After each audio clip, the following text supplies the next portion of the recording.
De lecciones, de enseñanzas, que le puse un título muy simple, enseñanzas básicas del cristianismo, doctrinas básicas del cristianismo. Doctrina es enseñanza, y en la Biblia se habla de gente docta en las escrituras, o sea, que conocen la palabra de Dios, que saben la Biblia, ¿no? Entonces hice un pequeño resumen de todas estas enseñanzas en el primer cuadro, hermanos, si lo podemos presentar. Y el resumen, para recordarlo fácilmente, es este: la Biblia es la palabra de Dios, quien creó a los ángeles y al hombre. El hombre pecó y por causa de esto vino Jesucristo a expiar y salvarnos y darnos el Espíritu Santo, constituyendo la iglesia, sanando a la iglesia y anunciando que pronto volverá. ¿Ok? Esas en resumen puede representar. Si ustedes quieren recordarlo, yo desde que lo hice, se me hace muy sencillo, ya me lo aprendí de memoria. Y obviamente esta pequeña frase encierra de manera muy general las doctrinas básicas del cristianismo.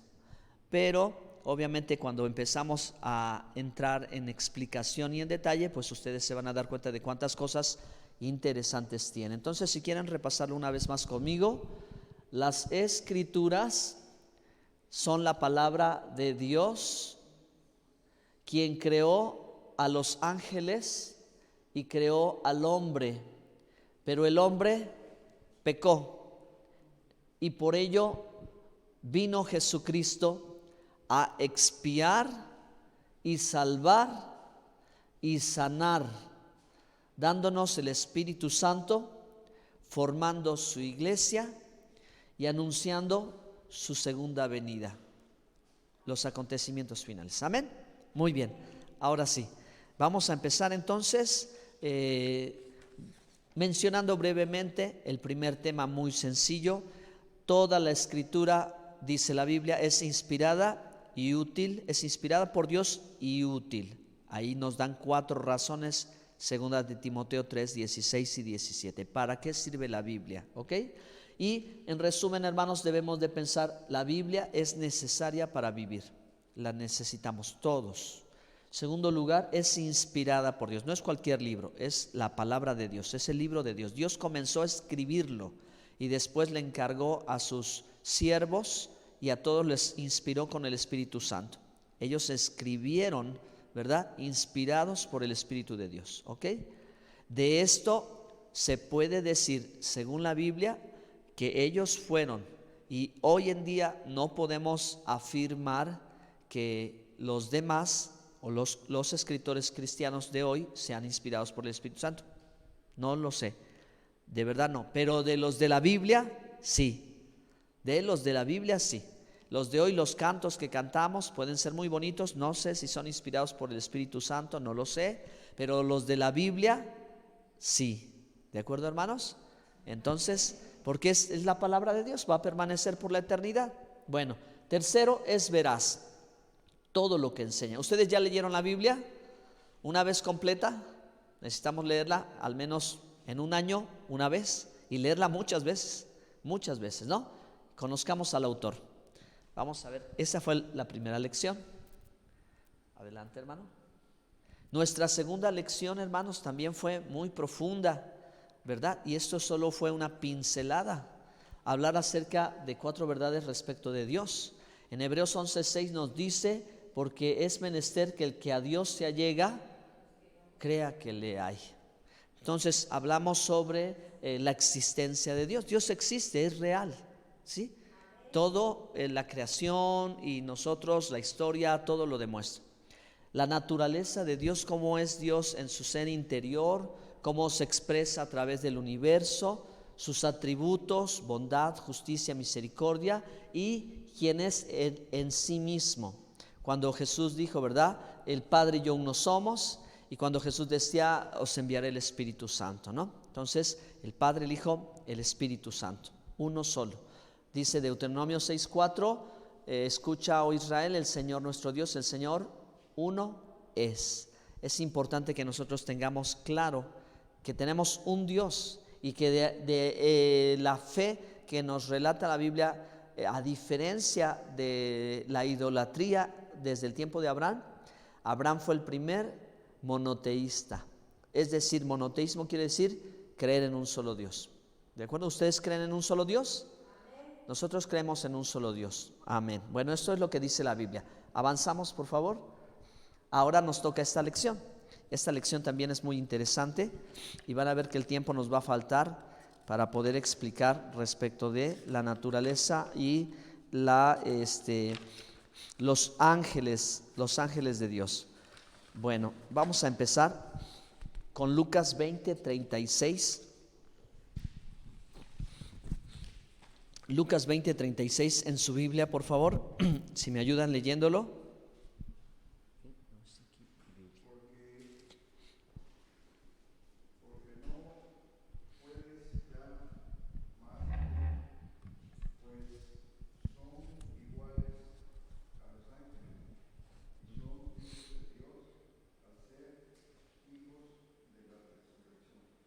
Gracias, hermano. Demos contexto al versículo. En una conversación quisieron tentar a Jesús diciéndole: un hombre se casó con una mujer, pero murió. Según la ley de Moisés dice que para que quede heredero tiene que tomarla su hermano y darle hijo, y el hermano murió y así 7 murieron y la mujer, ¿verdad? Pues con ellos se casó, con cada uno de ellos. ¿Tú qué dices con quién va a estar allá en el cielo o en la vida venidera? ¿Qué les dijo el Señor? Erráis, no saben que allá serán como ángeles, que no se casan ni se dan en casamiento, ¿verdad? Sino que seréis como ángeles. Entonces me gustaría comenzar desde aquí mencionando, hermanos, respecto de las características de los ángeles. Porque los ángeles no son como los seres humanos. Los ángeles no tienen género, si lo puedo decir así, ¿verdad? Es decir, no son hombre o mujer, ¿de acuerdo? Nosotros, por nuestra naturaleza, Dios nos creó, varón y hembra nos creó. Pero a diferencia de los ángeles no son reproducibles en ese sentido.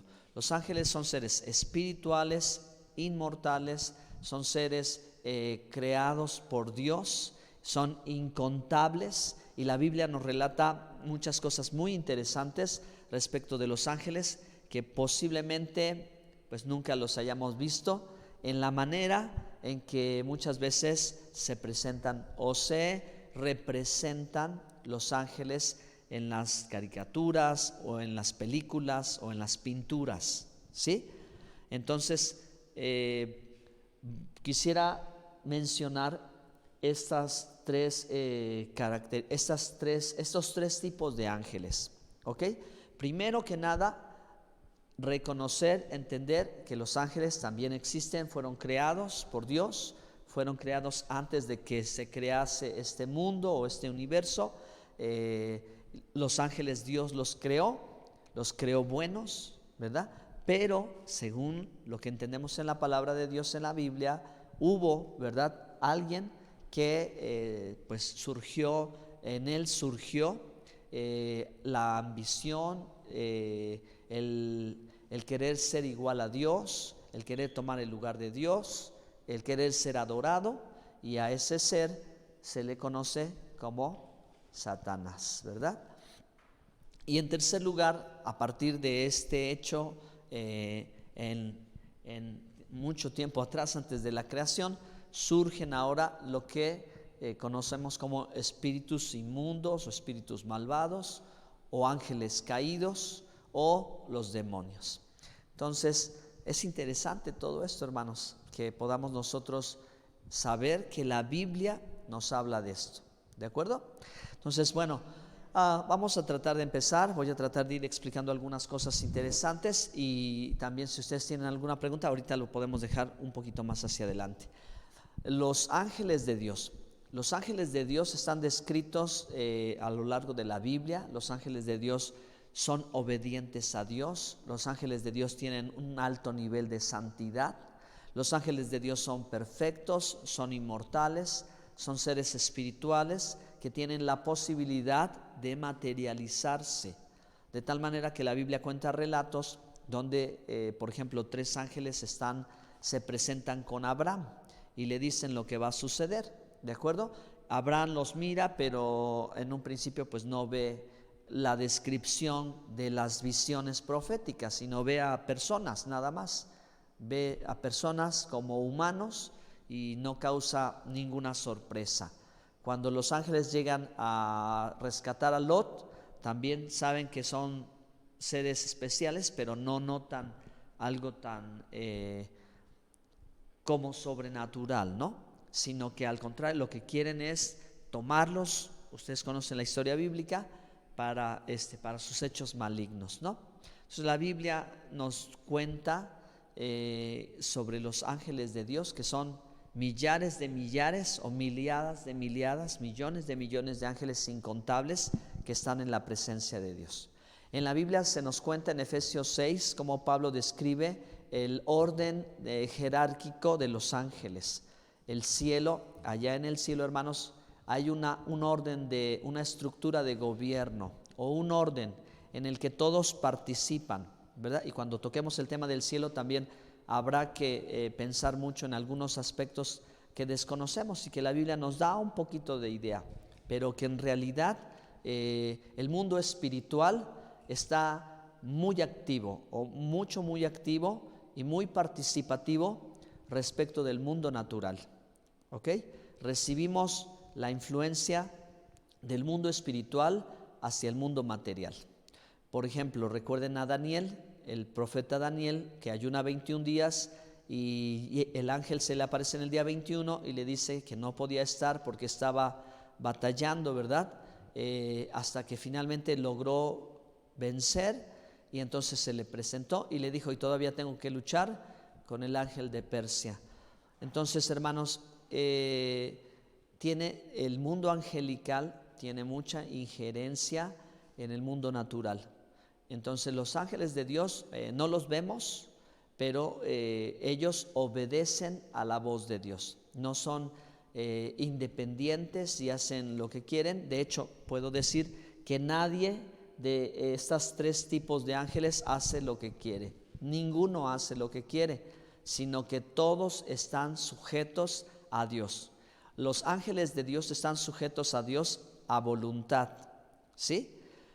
Pero los ángeles inmundos o los ángeles caídos están sujetos bajo rebeldía, es decir, en prisiones de oscuridad, ¿sí? Están encarcelados, están prisioneros. Y bueno, pero hermanos, la estructura del ámbito celestial está escrita en Efesios 6.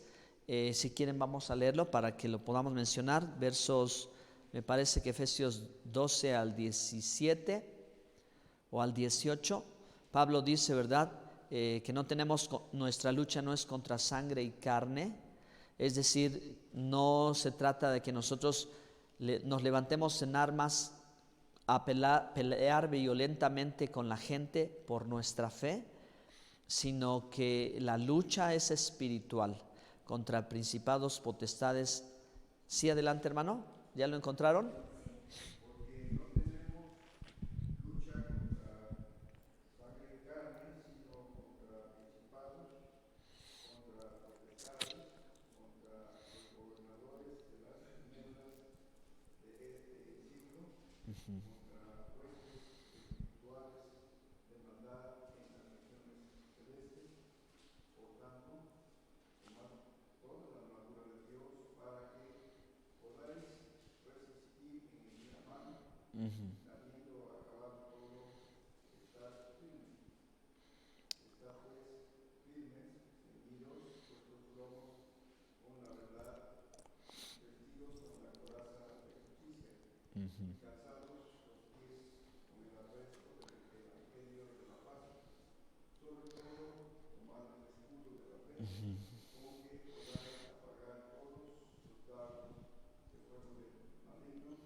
Amén.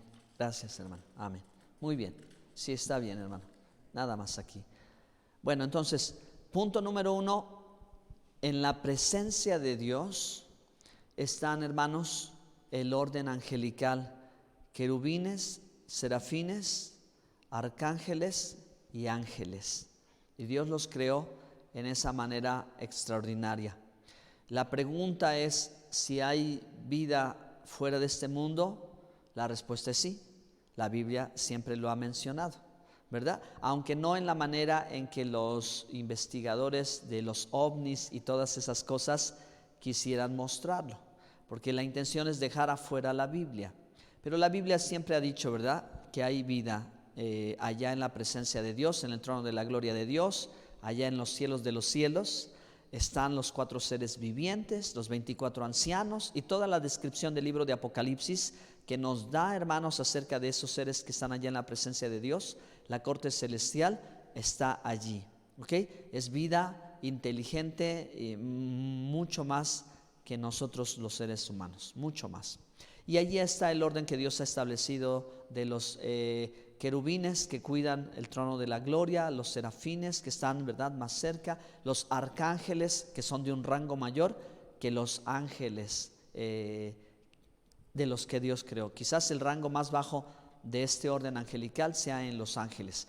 Pero bueno, un ángel, hermano, no se puede comparar con un ser humano por la santidad, por la capacidad, por su propia naturaleza.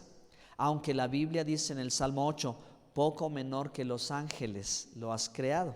Entonces los seres humanos en ese orden somos menores que los ángeles. Pero la Biblia nos hace a nosotros una distinción que dice, pero lo coronaste de gloria. Amén. Así que Dios nos ha dado el privilegio de ser llamados hijos de Dios, hijos adoptivos. Y aunque, hermanos, el término hijo no se aplica tanto a los ángeles, no se hace tanto referencia a los ángeles, pero a nosotros se hace más referencia, ¿ok? Pero bueno, ustedes han escuchado seguramente los nombres de los ángeles. El más popular, el arcángel Miguel, ¿verdad? Que en el orden angelical se entiende el propósito de Dios. El propósito de Dios, porque los ángeles, hay ángeles guerreros, hay ángeles guardianes protectores, hay ángeles mensajeros, ¿sí? Y diferentes propósitos que Dios le dio a cada ángel. Entonces, de hecho, cada ser humano se dice, ¿verdad? Aunque no se logra afirmar completamente, pero se dice que cada ser humano cuando menos tiene un ángel. Desde que uno nace, Dios le asigna un ángel para que lo acompañe a lo largo de toda su vida, ¿verdad? Y muchas veces en el ámbito, pues del ámbito de las tinieblas, como sabemos, hermanos, toda la estructura de las tinieblas que Pablo describe es una imitación de la obra de Dios, del original, trata de copiar. Así que en ocasiones cuando Dios pone a un ángel, también el maligno pone un espíritu inmundo para que ande buscando cómo tropezar. Entonces, hay ángeles, hermanos, que están a favor, obviamente los ángeles de Dios están a favor de nosotros, porque dice, ¿verdad?, que están a favor de los herederos de la salvación. Los ángeles de Dios nos están cuidando a nosotros. Pero hay ángeles que están establecidos como los principados y las autoridades, y el arcángel Miguel se dice que es el ángel que guarda al pueblo de Israel, a la nación de Israel. Aquí hay que hacer un punto muy claro, donde los testigos de Jehová en su doctrina en algún momento dijeron que era Jesucristo, pero Jesucristo no es un ángel, hermanos. ¿Están de acuerdo? Jesús no es un ángel, Jesús es Dios. No hay comparación, porque ahí está toda la descripción de la carta a los hebreos, donde se manifiesta la supremacía o la superioridad de Jesús ante Moisés, ante Josué, ante Melquisedec, ante los ángeles. De hecho, el capítulo 1 comienza hablando acerca de cómo Jesús es superior a todos ellos, y nos va de la mano llevando para mostrarnos la naturaleza divina de Jesús. ¿De acuerdo? Entonces el arcángel Miguel es un personaje que no es Jesucristo, ¿ok? Jesucristo es Dios y claramente se nos dice cuál es su obra. El arcángel Miguel es un arcángel entre los arcángeles que existen, como otros ángeles que pues sus nombres son conocidos. Por ejemplo, Gabriel, creo que el ángel Gabriel, o no sé si se menciona como arcángel. Allí está cuando visita a María y le da el mensaje. Ese es su oficio de este ángel. El ángel mensajero le da el mensaje acerca del nacimiento de Jesús. Es Lucas capítulo 2. ¿Ok? Bueno, entonces, hermanos, de los ángeles de Dios, creo que para nosotros está claro la función de los ángeles de Dios, ¿verdad? Y no solo está un ángel, pueden haber muchos ángeles. Y en el Salmo 91 Dios escribe el salmista, que a sus ángeles se enviará cerca de ti para que te guarden y tu pie no tropiece en piedra. Entonces, por eso es que alrededor de nosotros puede haber ángeles que no los vemos, que no los percibimos, pero que están allí. ¿Okay? Por eso, repito, el mundo espiritual tiene una actividad muy grande y muy fuerte. Por ejemplo, cuando nosotros también hoy venimos a adorar a Dios, también hay un movimiento espiritual, claro que sí, es como mover el agua, como remover las aguas, etcétera, etcétera, ¿sí? Dios hace algo, así que por eso es muy bueno que un cristiano esté orando, esté buscando el rostro de Dios, esté leyendo la palabra de Dios, porque nosotros tenemos una tarea, como somos, ¿cómo poder describirlo? Como lo que da pie a que el mundo espiritual obre. Les voy a explicar algo, hermanos, porque vamos a tener que llegar acá. Y cómo es que todos los espíritus inmundos se mueven, y cómo es que los demonios toman acción y toman parte. La Biblia dice que la maldición no vendrá sin causa. Escribió Salomón en el libro de Proverbios, porque ninguna maldición llegará sin causa. Es decir, nada puede acontecer si no hay un antecedente. ¿De acuerdo? Nada puede pasar si no hay una causa. Y así funciona el mundo espiritual. Si en el mundo espiritual no hay un motivo o una razón para algo, no va a pasar. Es decir, la gente, y mucho menos nosotros como cristianos, tenemos que tener temor de que de pronto pues vaya a aparecer por ahí un espíritu y se nos meta, ¿no? O se le puso a alguien solo porque sí. No puede ser posible. Tiene que haber una causa, y a esa causa se le llama derecho legal.